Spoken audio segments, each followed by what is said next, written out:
Hi, hello, and welcome to another session on data communications and networks. In today's session, we'll see the types of errors and some features of the errors. Let's get started. So this is the outline of this session. We'll see what is the error coding, what are the types of errors, what is redundancy, what is error detection and error correction, and the forward error correction versus what is retransmission. Error coding.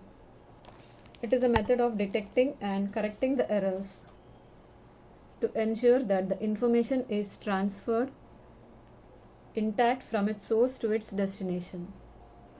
This error coding is used for fault-tolerant computing in the computer memory, magnetic and optical data storage,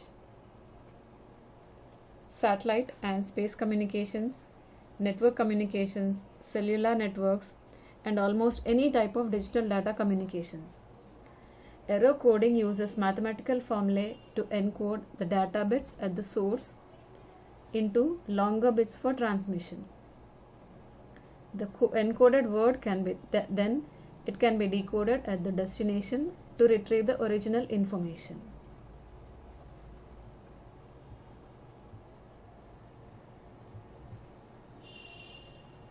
To understand how errors can be handled, it is necessary to take a close look at what error means. Normally, error means if there is any change in the code received and the code transmitted, we call it as an error. So normally whenever data is transmitted, it is transmitted in the form of frames of M data bits. We call it as the message bits. Out of this data bits, we have M message bits and R redundant bits. So suppose we have any two code words, 100100101, which is the transmitted code, and 11010100, which is the code received. From both of these two code words, it is possible to determine how many corresponding bits differ. We can just perform an exclusive OR operation on both of these two code words and count the number of ones in the result. The number of bits position in which the code word differ is known as the Hamming distance. If two code words are one Hamming distance apart, we require D single bit errors to convert one code word into another. All the error detecting and the correcting properties depend upon the Hamming distance. We'll see the types of errors. Whenever error is present in the code word, it is caused due to some interferences. These interferences change the timing and the shape of the signal. If the signal is carrying binary encoded data, such changes can completely change the meaning of the data. So these errors can be divided into two types. One is a single bit error. The second one is the burst error.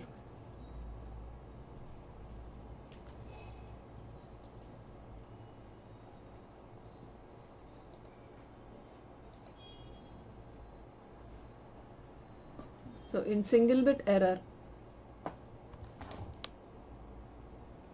you can see this is the transmitted code word, and this is the received code word.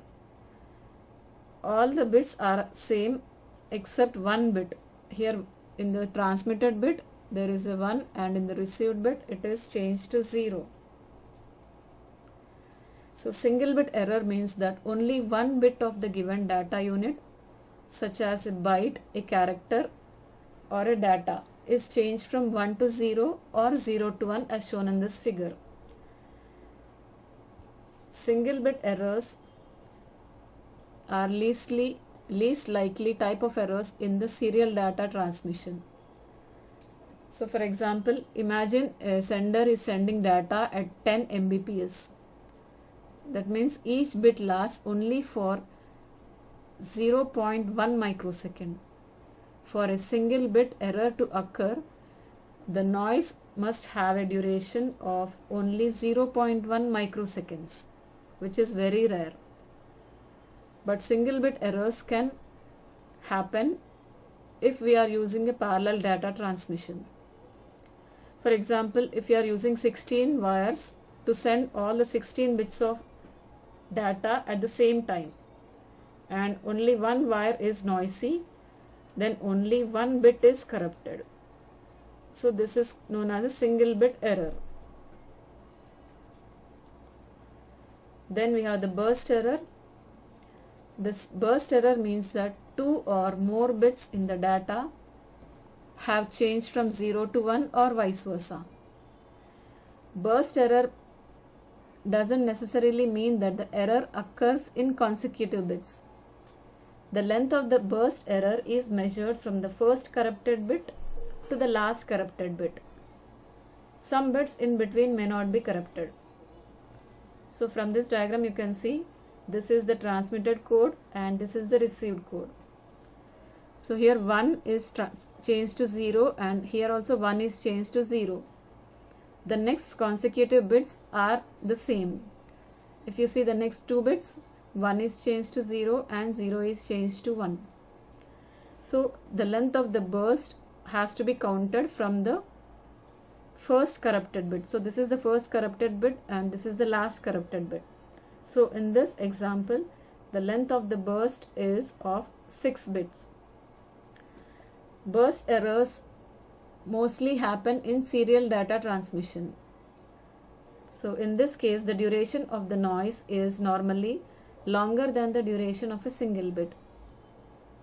So it means that the noise affects data. It affects a set of bits as shown in this figure. The number of bits which are affected depends on the data rate and the duration of the noise.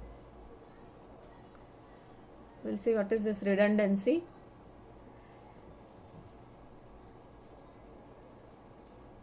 While transmitting the data or the binary code words, some extra bits are added to the message bits, which are known as the redundant bits. These extra bits are added by the sender and they are removed by the receiver. So while adding at the sending end, these redundant bits, they do not carry any message, they do not carry any information. They are just added by the sender in some particular pattern, and the receiver will detect the received code word and these redundant bits will be removed by the receiver. So by seeing the redundant bits, the receiver will be able to detect the corrupted bits. It may also correct the corrupted bits. So redundancy or the redundant bits are the extra bits of information which are added along with the message code word, which carry no message or information. Such bits are known as the redundant bits. We'll see what is detection and what is correction. So correction of errors is more difficult than the detection. In the error detection, we just see whether any error has occurred, whether 1 is changed to 0 or 0 is changed to 1. So that means we are just checking whether there is any change of bits from the transmitted code word to the received code words. Whereas if you see the error correction, we need to know the exact number of bits that are changed in the transmitted code word and the received code word, and also where is the correct error located in the entire message. That also has to be known in error correction. So here, while correcting and detecting the errors, the number of errors and the size of the message are very, very important.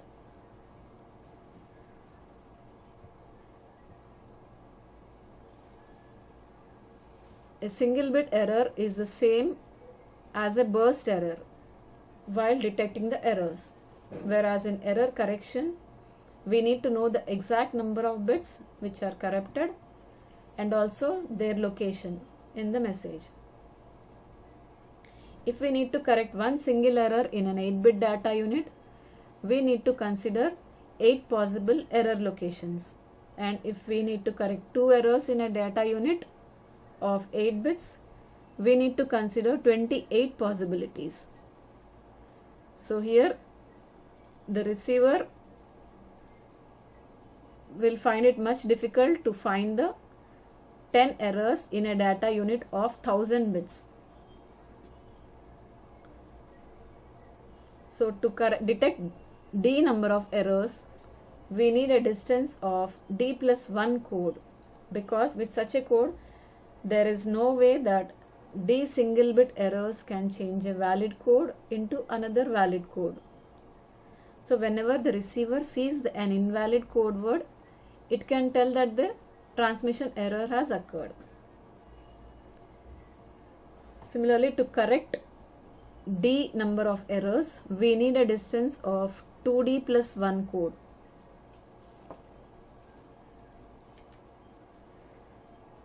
Forward error correction and retransmission.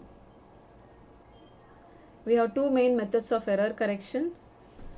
One is the forward error correction and the other one is the retransmission. So forward error correction means the receiver tries to guess the message by seeing the redundant bits. And correction means correction by retransmission. It is a technique in which the receiver detects the presence of an error and it also asks the sender to resend the message.